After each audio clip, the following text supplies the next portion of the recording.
കോണോത്തുകുന്ന് ഗോപാലൻ. നാടക സംവിധാനം സന്നിധാനം സദാനന്ദൻ. രംഗത്ത് Thomas Punamavu, Paul Punchakuzhi, Denny Akkama junction, Shelly Manampadi, Mini Mumbai. ഞങ്ങൾ അവതരിപ്പിക്കുന്നു ഭാർഗവി നിലയം. ഈ നാടകത്തിലെ ആർക്കെങ്കിലും ആരെയുമായി യൂപ സാദൃശ്യമുണ്ടെങ്കിൽ അത് തികച്ചും യാദൃശ്ചികമായിരിക്കും. നാടകം ആരംഭിക്കുന്നു.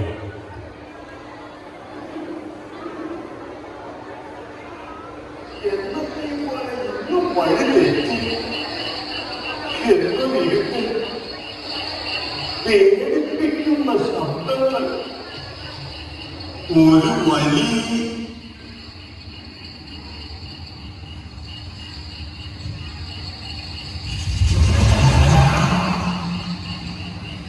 മതിയോ?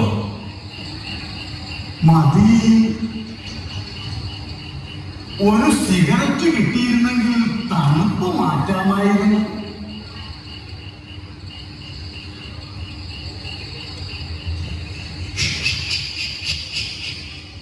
തീർന്നുപോയി. നല്ല വഴിയായി പോയി. ഈ മെഴുകുതിരിയും കത്തിച്ചോണ്ട് എങ്ങോട്ടാ? നേരം വെളുത്തൊന്ന് നോക്കാൻ പോവാ. എന്നിട്ട് വെളുത്തോ? ആ കഷ്ടം. ഈ ശരീരം കണ്ടിട്ട് അത്ഭുതം തോന്നുന്നു. ജിമ്മിന് പോയതാ. ജിമ്മിൽ പോയാൽ ശരീരം ഇങ്ങനെയാകുമോ? മസിലിന് പകരം തള്ളിയത് മുഴുവനും വയറാ. ഈ രാത്രിയിൽ ഇങ്ങനെ ഇറങ്ങി നടന്നാൽ പ്രേതങ്ങളെയൊക്കെ പേടിയുണ്ടോ? ഞാൻ മരിച്ചതിൽ പിന്നെ ഒരു പേടിയുമില്ല.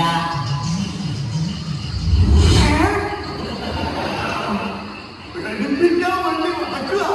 ചത്താനും കുഴിയിൽ കിടക്കില്ല. ആരെ കൊല്ലുന്നത്?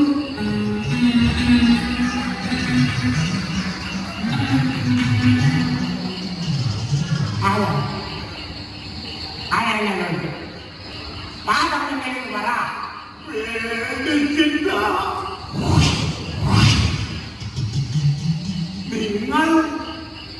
നിങ്ങൾ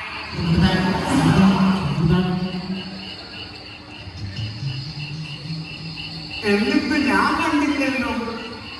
എന്താ ഉണ്ടാ?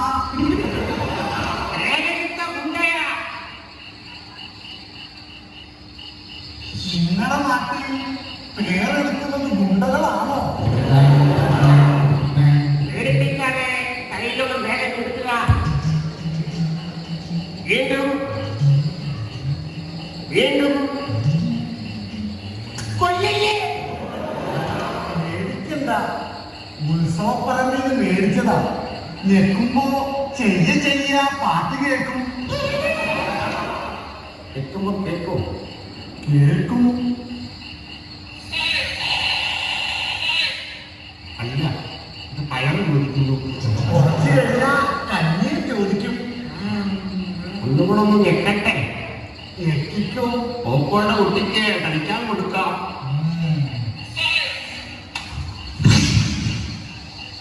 എന്തിനാ തല്ലിയത്?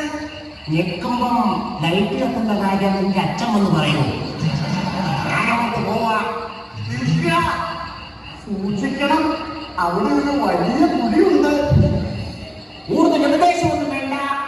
രാജുകൊണ്ട് ജനിച്ചു തന്ന നാടായത്. എനിക്കറിയാം എവിടെയൊക്കെ കുഴിയുണ്ടെന്ന്.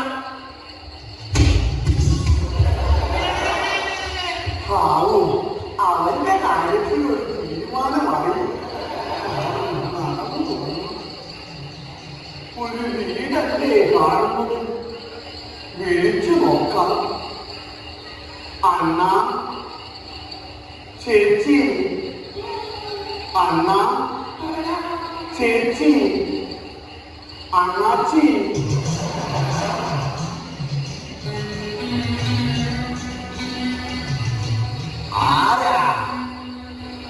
ഉത്സവം കഴിഞ്ഞു വരുന്ന വഴിയാ.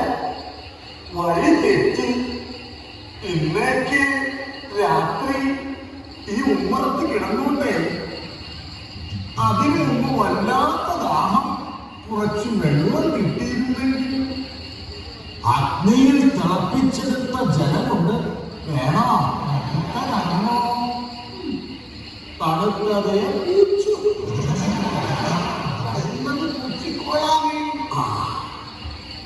സാവിത്രി അന്തർജനം ആ വെള്ളവുമായി കൊണ്ട് വരിക.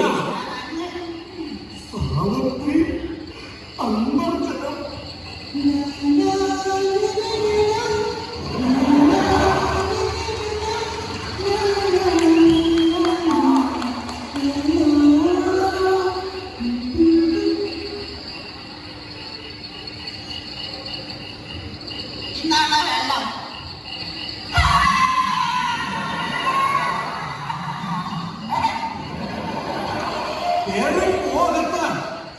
ഗന്ധർവന്മാരാകുന്ന സമയം ഇവരെങ്ങാനും കണ്ട് മോഹിച്ച് വന്ന അവരുടെ ഉപ്പാട്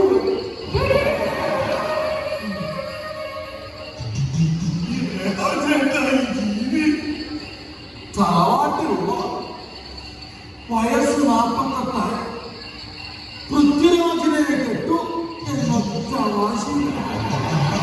പൃഥ്വിരാജിന് അങ്ങനെ തന്നെ ഈ കാട്ടിലെ വളർത്തുന്നതിലേക്ക് വീട്ടിലാണ് വളർത്തുന്നത്. പറ്റിപ്പോയി. കിടക്കാനൊരു പായ കിട്ടിയിരുന്നെങ്കിൽ പായ തരാം. പക്ഷേ പുറത്ത് കിടക്കണ്ട. വല്ലാത്ത കൊതുകുണ്ട്. അകത്ത് കിടക്കാം. മൃഗശാലയിൽ ഞാൻ കിടക്കാറില്ല. പുറത്ത് നല്ല തണുവാണ്. അകത്ത് കിടക്കാം. വേണ്ട, ഉള്ളെറിഞ്ഞ് ചാകാൻ എനിക്ക് വയ്യ. പായ വേണം.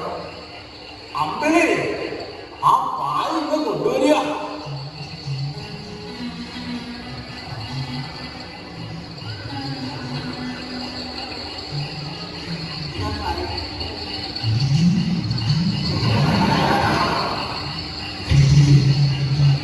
ചതിച്ചല്ലോ ഭഗവാനെ, അകത്ത് കിടന്ന മതിയായിരുന്നു. അമ്പിളേ അകത്ത് പോയിക്കോളുക. യവൻ ഇതൊന്നും കണ്ട് വളർന്നവനല്ല.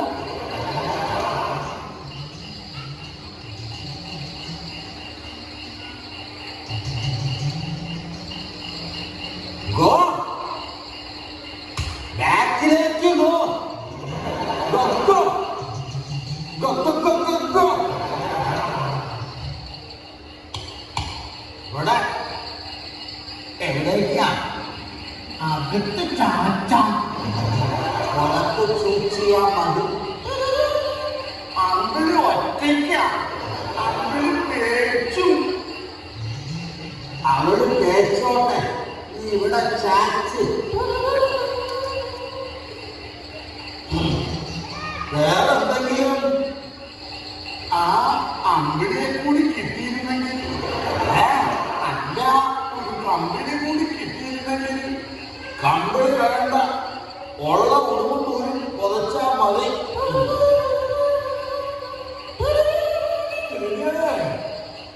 ഈ വീട്ടിൽ കൈവിളക്കും നിലവിളക്കും ഉള്ള കാര്യം ഞാനിപ്പോഴറിഞ്ഞു. ഇറയത്ത് കിടക്കുന്നതൊക്കെ കൊള്ളാം. നേരം വെളുക്കുന്നതിന് മുൻപേ പൊയ്ക്കോളണം. തലയാട്ടിയാ പോരാ, പൊയ്ക്കോളണം. പോകാം. സമീപവാസികൾ ഉണരുന്നതിന് മുൻപേ പൊയ്ക്കോളണം. പൊയ്ക്കോളാന്ന് പറഞ്ഞാൽ പോരാ. നേരം പുലർന്ന് നാട്ടുകാരെ അറിയുന്നതിന് മുൻപേ പൊയ്ക്കോളണം. അതെന്താ കേട്ടോ? ആണുങ്ങളില്ലാത്ത തറവാടായത്.